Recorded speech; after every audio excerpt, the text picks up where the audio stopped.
Hi guys! Ayan! Nandito tayo ngayon sa sobrang init. Dito kami sa mga restaurant ngayon. Of course, sa Bura. Maaga pa ngayon. Ang dami ng tao.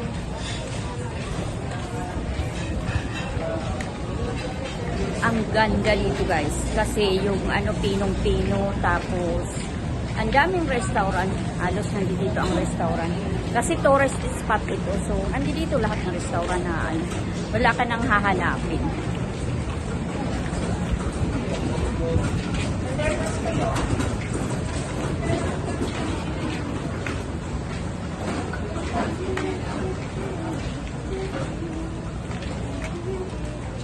Paggabi dito guys, grabe ang daming tao.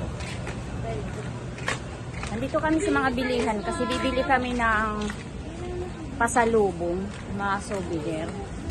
So,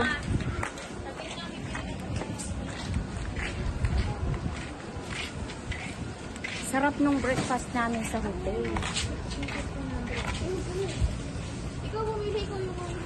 Bibili sila guys ng pasalubong.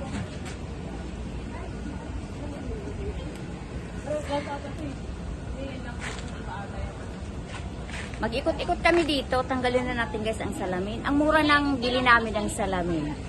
100 pesos only, diba? Murang-mura. Tapos, mura yung pagkain dito. Lalo na yung yung manok. Ang sarap. Kung sa restaurant nyo, na natikman ko sa restaurant, walang sinabi yung pinaluto kong manok.